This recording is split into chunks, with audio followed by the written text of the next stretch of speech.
ये बात है 1971 की, जब वियतनाम वॉर का 16वां साल चल रहा था। अमेरिकी नेता रॉबर्ट स्टील सोल्जर से मिलने गए हालचाल पूछने के लिए। वहाँ उन्होंने चौंकाने वाली बात ये देखी कि यार लगभग 20% सोल्जर्स जो हैं वो हीरोइन के एडिक्ट हो चुके हैं, अब वो नशे की लत में जा चुके हैं। तो इस बात पे सोच के वहाँ की सरकार ने drug abuse and prevention control office बनाया, ताकि वो ऐसे लोगों की हेल्प कर सकें जो एडिक्ट हैं, उनको बाहर निकाल सकें इस नशे की आदत से। यहाँ पे ना कहानी में एक इंटरेस्टिंग पॉइंट आता है। रिसर्चर ली रॉबिन्स ने ये देखा कि जब वही सोल्जर्स घर वापस आए वॉर के बाद में, तो उनमें ये देखा गया कि अब वो नशे की आदत छूट गई है। वो जो हीरोइन का एडिक्शन था वो अब 90% लोगों में जा चुका है। ये चौंकाने वाली बात थी, क्योंकि सब तो ये सोच रहे थे कि कहीं ना कहीं अब ये एडिक्शन और ज़्यादा बढ़ेगा और लोगों में फैलेगा। इससे ये पता चलता है कि कोई भी एडिक्शन सेल्फ कंट्रोल या विल पावर की कमी से होता हो, ऐसा ज़रूरी नहीं है।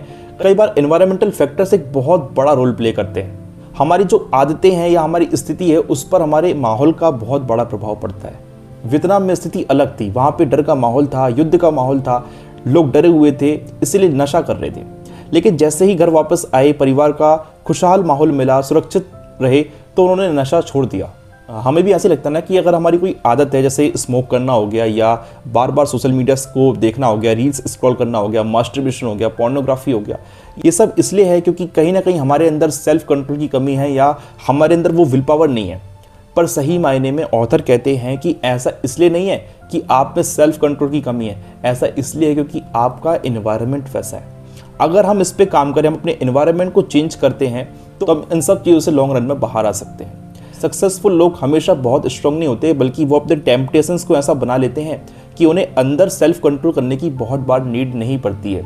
वो अपने एनवायरनमेंट को चेंज करते हैं।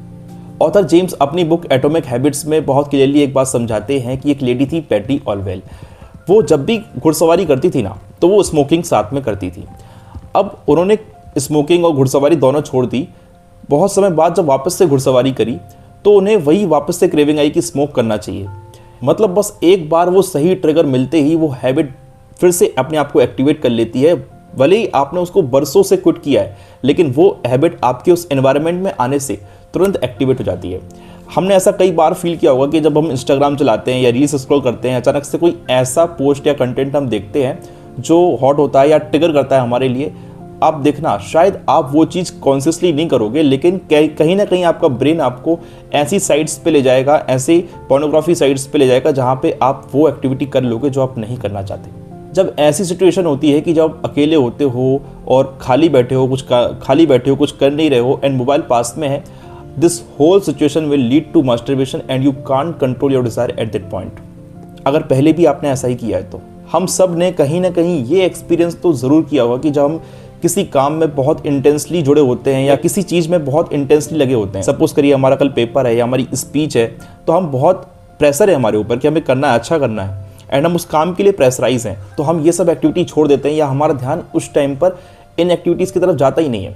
हम खुद भी शॉक होते हैं कि यार मैंने तो बाहर से कोई एफर्ट भी नहीं किया, फिर भी सिचुएशन कैसे कंट्रोल हो रही है।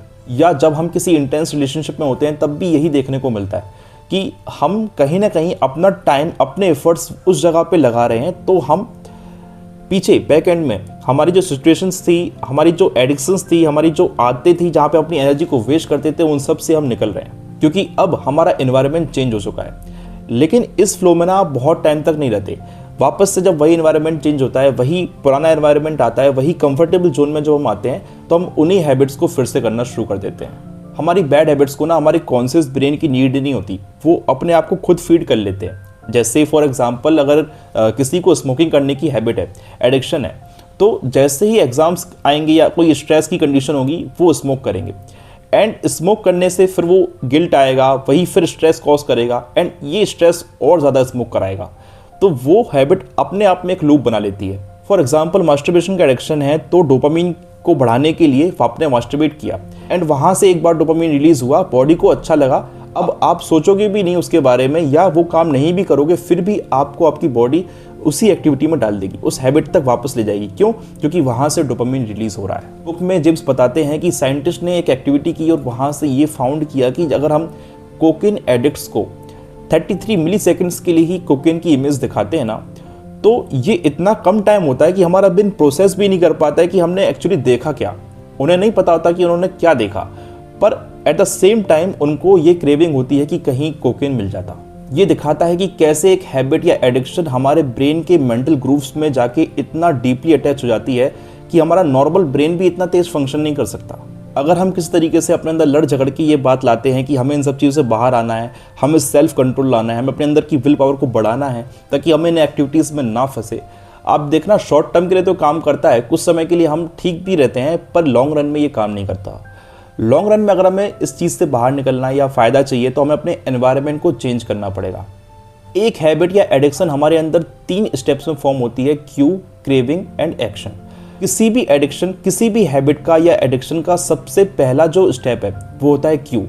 क्यू यानी कि कोई भी ट्रिगर जो एक्सटर्नल एनवायरनमेंट से आपके पास आ रहा है, कहीं से भी आ सकता है, और हमें उसी क्यू को रिमूव करने के लिए अपने आप को अवेयर करना है और इसीलिए अपने आसपास का एनवायरनमेंट चेंज करना है।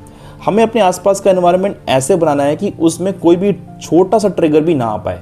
अगर पोर्नोग्राफी या मास्टरबेशन हमें बार बार अटैक कर रहा है तो हमें चाहिए कि उस ट्रिगर पॉइंट को हम ब्लॉक कर दें।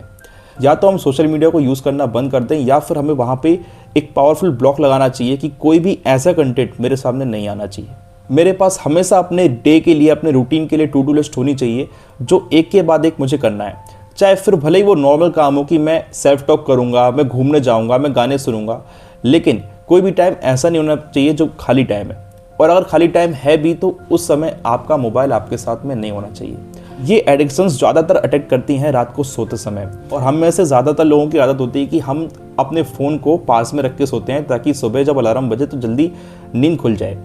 अलार्म के लिए ना आप अलग से अलार्म वॉच ले लो, लेकिन अपने फ़ोन पर रिलाई मत करो। और उसको जब आप रख के सोते हो ना, कहीं ना कहीं रात में कॉन्शियसली नहीं, पर क्योंकि हैबिट बहुत अंदर तक मेंटल ग्रूव्स में जाके एब्सॉर्ब हो गई है, वो आपसे वो काम करा लेगी रात के बीच में उठा के जब आप नहीं भी करना चाहते। इसलिए जब भी आप रात में सोते हो ना, फ़ोन को स्विच ऑफ करके दूर रख दो। स्विच ऑफ नहीं कर सकते तो कम से कम दूर रख दो ताकि आप नींद से उठ के वहाँ ना जाओ।